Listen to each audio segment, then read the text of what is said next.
Hello, everybody. My name is Ray. Welcome to the Evangelical Dark Web. Today, we're going to be answering Neil Shenvi's questions/objections to Christian nationalism. Now, Neil Shenvi, it's been a while since we've talked about Neil Shenvi, but one of the last times I did, or at least I wrote about him, was back in 2020 on the issue of critical race theory. And Neil Shenvi was one of the foremost apologists within the church to be brought in to fight critical race theory. And the reason why he sucked on that issue was Neil Shenvi did not want to destroy critical race theory. He approved of Resolution 9 in 2019. He doesn't want to destroy it. He thinks that we can gain or glean valuable insights from critical race theory, which is untrue because critical race theory can neither identify a problem nor identify a solution, making it a pretty useless framework or analytical tool. So that's just a little bit about who Neil Shenvi is. Of course, his arguments against critical race theory are wholly undermined by the fact that he's a proud member of the Summit Church, which is J.D. Greer's church, and J.D. Greer is a woke pastor. So now he wants to comment on the issue of, or the topic of, Christian nationalism, because again, I don't see Christian nationalism as an issue. So let's answer his questions, and don't forget to like the video. Also subscribe to the channel if you are new. Neil Shenvi states, quote, Christian nationalism is often nebulously defined, but evangelicals who identify with the label need to say clearly. So he has 5 questions. How they feel about interracial marriage, whether a Christian national identity requires a white national identity, what religious freedom of religion would look like in a Christian nation, whether, how, and which Christian traditions would be privileged by the state, whether and how Christian nationalism would be achieved through democratic means. So these questions are important both practically and theologically. And I'm not sure how theologically important these questions are. I guess you could say that about the first 2 at a minimum, and perhaps the 5th, but that could be a little bit of a stretch. So let's go in order. How they feel about interracial marriage. Well, as a Christian nationalist myself, I can say I approve of interracial marriage.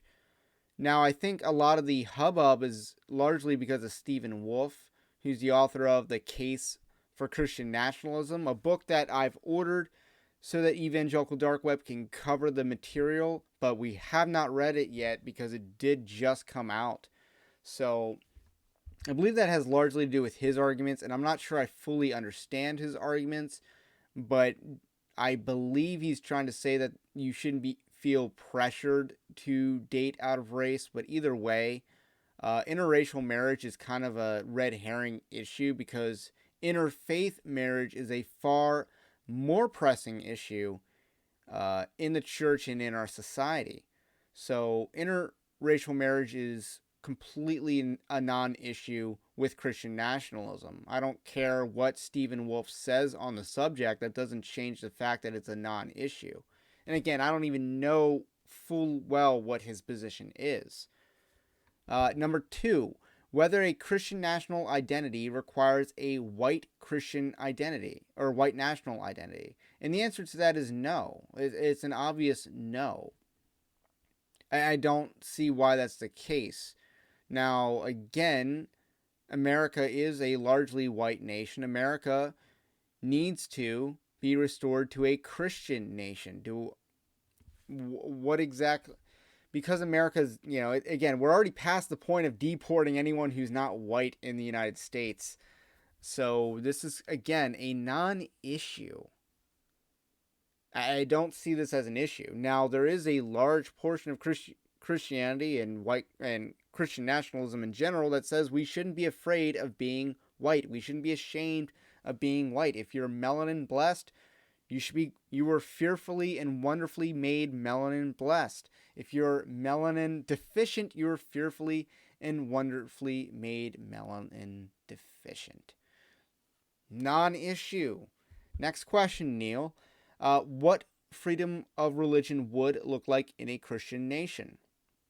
So ideally, freedom of religion would be freedom of the Christian religion, which America, in some instances, such as the state of Maryland or the colony of Maryland, started out with freedom of the Christian religion. Uh, yes, that it did include the Catholics, but I believe that this is a better alternative than a state run or state mandated church. I don't think a state mandated church is biblical. I think you're mixing spheres of authority. Now, again, there was an English Civil War fought over the ecclesiology of the church, the idea that the English king would be head of the church, and or even the Pope would be head of the church. It's just caused a lot of bloodshed. And overall, the solution to this issue is that the government is not in charge of the church. So ideally, it would mean freedom of the Christian religion, but the state would not intervene in declaring doctrine. It would not uphold doctrine. So I don't. That's the ideal. Now, realistically speaking, this isn't really achievable, and at this point, we'd settle for an upholding of the First Amendment. But again, the First Amendment speaks against establishing a state religion. And by state religion, it means a Church of the United States. That state religion. It doesn't mean there's not an official religion or even an unofficial but widely spoken official religion. So, number 4, whether, how, and which Christian traditions would be privileged by the state. Now, again, we already have certain Christian privileges and traditions that are privileged and upheld by the state. So you think of Christmas, for instance, is a religious tradition upheld by the state. Easter is another tradition upheld upheld by the state.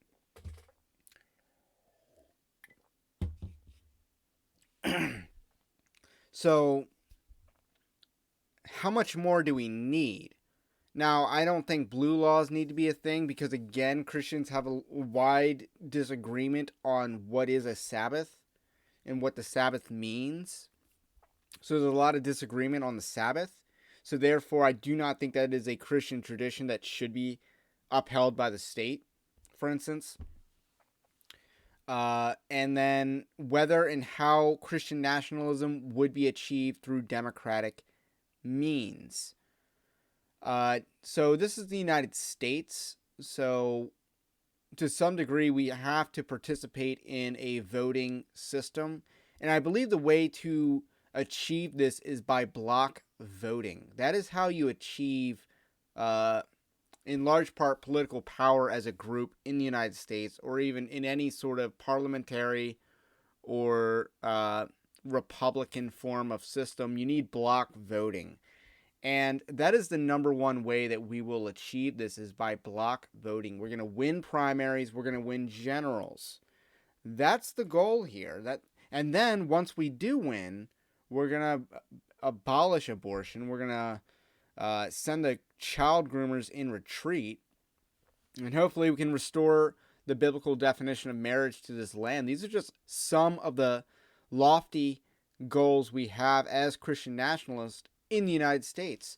But the means, again, block voting. We're not trying to, it didn't work out well when the January 6ers tried to protest down the Capitol. That didn't work out well for them. We're not going to fall for the FBI's latest entrapment scheme, but we will block vote. We're going to win beyond the margin of cheating, as they say.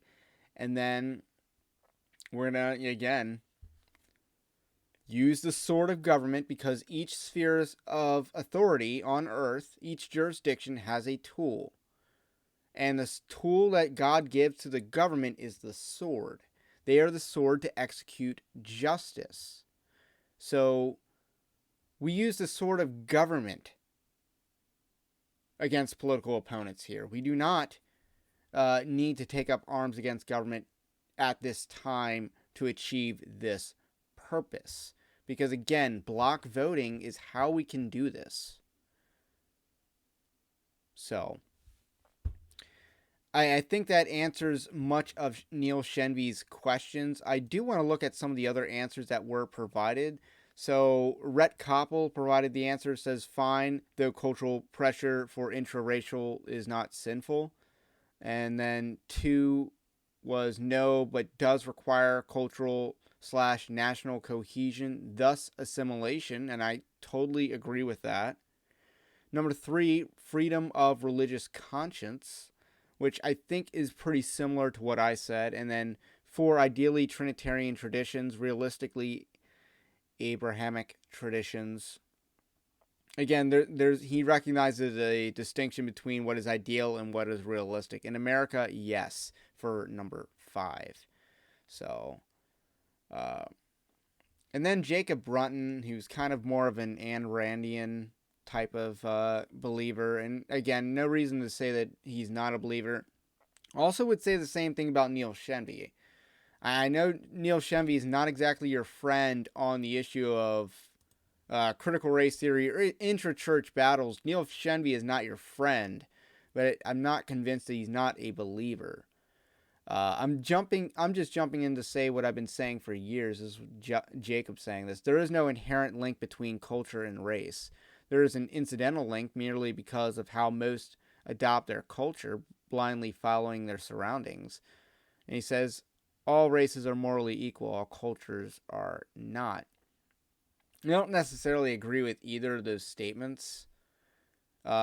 If we want to take race to mean culture, this is not to say that, one culture is inherently better than another, but this is to say that if one culture, one race, one ethnicity is committing, say genocide on a 1940s German level, then you might consider that ethnicity to be morally not the same as the ethnicity that's only, committing piracy, I don't know.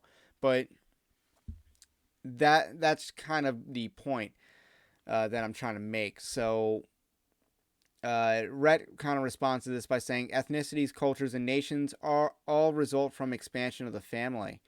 That is the undeniable relationship between the three that history up to the last century largely recognize. And I completely agree with that. And I guess Jacob says that the point of this discussion is whether there's an inherent link between culture and race. And again, I don't see there. I do see there is. It's not inherent, but it's readily apparent, the link, because culture is largely linked to proximity. Proximity is largely correlated, if not causated, by race, because that's, again, the expansion of the family. So we're not exactly getting the highest level of objections to Christian nationalism from either Neil Shenvi or Jacob Brunton. Neil Shenvi is kind of trying to play the moderate centrist role because he doesn't want to really take sides, or strong stances, I should say. And then Jacob Brunton is more on the libertarian side of things. So that's just a little quick rundown of some of the objections to Christian nationalism that have been raised. I hope I, as a Christian nationalist, answered your questions, or at least Neil Shenvi's questions, on this matter. Don't forget to leave a comment about what you think about what I think. Drop a like as well to help out with those magical YouTube algorithms. And if you really want to support the Evangelical Dark Web, evangelicaldarkweb.org/join is where you can go to do just that. It's a Patreon-like system for as little as $5 a month, or give whatever you want, just as a tip or whatever, to help support this ministry. Have a blessed day, and I will catch you on the next one.